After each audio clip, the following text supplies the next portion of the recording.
What's going on, everybody? Welcome back to the channel. Happy November. Where did October go? Crazy how time is flying right now. So as you can see by the thumbnail, I have a stack of stash ads to show you and a couple of things that I picked up for supplies just to show you what I kind of go through on a regular basis. And I have a little bit of progress on build number 1 of the twin Camaro build. If you've been following along, that's the Pro Stock version of the 69 Camaro. I say build number 1 because I'm going to build 2 identically painted cars. One is going to be completely bone stock, done up kind of Copo style, dog dish hubcaps, no spoiler, big block, and one is done up as a Pro Stock, same color cars. You get where I'm going with that. I've got a little bit of progress to show on that. Oh, and I got a, boy, where'd it go? There it is. I got a shop card to show you guys too. So, let's see. We'll start with the shop card. I almost forgot about that, which is I feel awful for. All right, so the Hallway Model Garage, Kevin Hall sent me his shop card. That's cool. That is a really, really cool build. NASCAR build. Thank you for the kind words on the back, Kevin. He also sent me this awesome sticker. So that's really cool. Appreciate it, buddy. Go check out his channel. I'm going to link it in the description of the video. He's also on TikTok, by the way. That's pretty cool. It says right there, TikTok. So I'm going to link this channel in the description of the video. Go give him a sub. Tell him I sent you. Progress.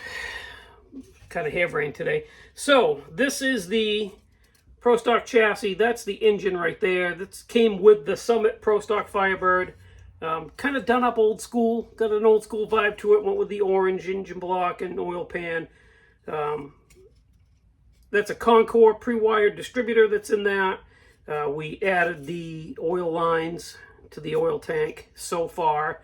And I switched out the kit carburetors for some MCV product 3D printed Dominators. Those look fantastic on top of that. Now, I want to talk about real quick the color of those carburetors. I tend to struggle when it comes to painting carburetors. And I've seen, in different Facebook groups and stuff mention of like people painting their carburetors gold. People picking on people that paint their carburetors gold. Nobody made a gold carburetor. Well, I've seen them. Not 14 karat gold. Well, I take that back. I've seen one of those too on a show car. Anyway, you get where I'm going with that. So it's a struggle for some people. So I figured for me, I would tell you guys how I do it. And again, this is what I'm happy with. If you guys don't like it or you have your own method or whatever, that's fantastic. But this is my particular method. For a while, I was using MCW Carburetor Green Gold. That was an excellent color for the carburetors. However, I didn't use it often enough for it to not turn into a fossil, which it did. And I thought, let me see if I can figure out something else. I have to get MCW paint through the internet, right? I can't just run to the hobby shop and get it like I can a Tamiya paint. So I did some messing around and I found that, and I just bought this Sunday because I used the last of what I had. I found that LP62 looks pretty darn good when you dab a little bit of Tamiya panel line accent on top of the carburetor. That is what that looks like.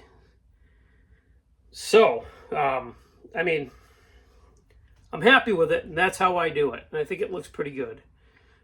So there you have it. That's the progress. I'm hoping to get the body for this one clear coated today. That'll be cool. I've got a bunch of stuff to do House chore wise, outside, even though it's 30-mile-an-hour wind gusts and it's cold, I got some outside stuff to do, and then I'm going to be back in here, and hopefully a little more bench time would be nice. So, moving on to what I brought home. So, these are some really cool kits. Really, really cool kits. First off, a couple of older kits. When I say older, I mean not just released, because 3 of these kits were just released. First off, I've been on this huge armor and aircraft kick. I don't know what's wrong with me, but I grabbed another one of these German 8-ton semi-track trucks. I got the Famo kit it's towing the trailer, the big recovery Famo kit is what I'm trying to say and struggling with. But I got this one as well, so I can do it up in 2 different, paint schemes. One can be the German gray, one can be camouflage. That one can be top down, this one can be top up type of deal. You know what I'm saying? So we added this to the stash. Something I didn't have, and you guys obviously know, I don't go out of my way to buy AMT kits, and there's nothing against AMT kits as a whole. I'm not going to sit here and tell you that AMT kits are inferior to Revell kits or Tamiya kits or any of that stuff, because that's up to you guys to decide. I gravitate toward the other stuff. But anyway, I didn't have a 57 Cameo pickup truck. And I've got this, I don't know why, I've got this idea in my head for a gasser Cameo pickup truck. I think that would be bad to the bone. I almost said bad word. So that's what that's for. Now I got this kit is cool. I gravitate to oddball foreign cars. This is pretty neat. This is a 1981 Nissan Skyline sedan, 2000 turbo GTES. That is a Skyline you never see. That is just, in my opinion, cool. Very cool to add to your Skyline lineup. Excuse me. So we picked that up. I might actually do an open box on this later in the week to show you guys what's in here. Because there's one particular kit that was also released at the same time as this in the Corvette that I showed you the other day that's stealing all of the spotlight, which I don't, it deserves it. It's an awesome kit, and I'm going to show it to you in a second. But this one's not getting a lot of love, so I think my next video will open this up and talk a little bit about this kit. But anyways, here's another kit that got released. I should say, hold on, I'm going to do this the other way around. Here's the kit that's stealing the spotlight. Pro Touring 64 Mercury Comet. I've seen the people open this kit. They've gone through it. It is a legitimately awesome kit. Love it. I kind of thought it would have a newer motor in it, but that's fine. That's not a problem. It is what it is. It's got some cool tires. It's a cool kit. When I build this, I might actually put a newer engine in it, because that's what I envision when I see this car. Right? I envision a Coyote swap or something like that. So that might happen. And I've got a couple 3D ones, so that might happen when I get around to building this car. So that's the car that's stealing the spotlight everywhere. Here's one that got released at the same time that isn't, another one that isn't stealing the spotlight. This one I'm really excited for. The stock K-Code 64 Comet. This thing is cool. This thing is legitimately cool. It's a K-Code Mercury Comet, 4-speed, bucket seat car.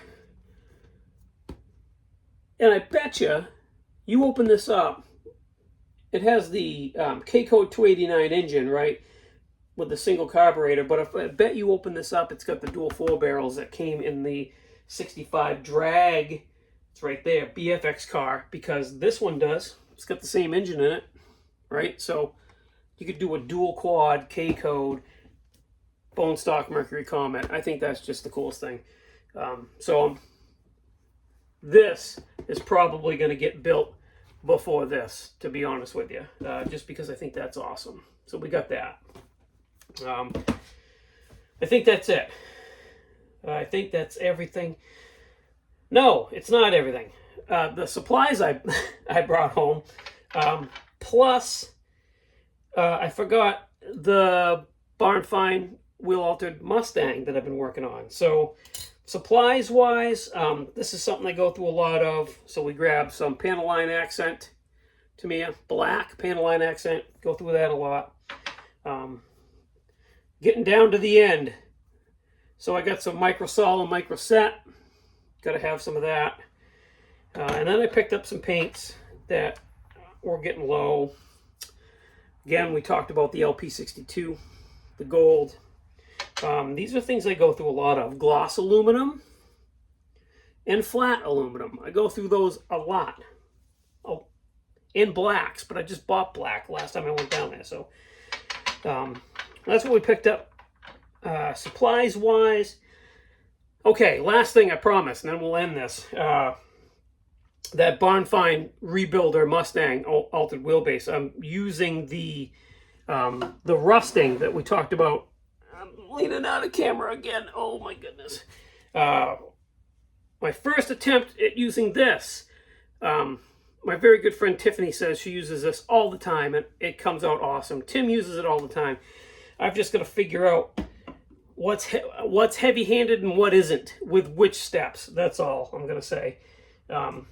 But here's the hood. First stage, there's the rust on the hood. All right, so I'm going to obviously bring this a couple stages further with powders and scuffing it up a little bit, right? But that's the first stage. This is phenomenal. I think this looks awesome. Look at this bumper. Look at the rust on that. That is just amazing. It's making me want to legitimately build a rusty car again, much like the trash can Mustang, except for one step further. And the Torino that I started that came out like was just awful that I shelved. Maybe we'll do a third attempt and bring that rusting a little one step further. Anyway, that's it. I swear to God, I'm done. Thank you. So thanks for watching. Thanks for subscribing. Please check out everybody linked in the description of the video. That includes the Hallway Model Garage. They're going to appreciate it just as much, if not more than I do. And I'll see you on the next video toward the end of the week, which is going to be opening this sucker up and taking a look at this neat little kit. This is, in my opinion, really cool and something that's very different. So let's take a look at it in the next one. All right, guys. I'll see you soon. Bye.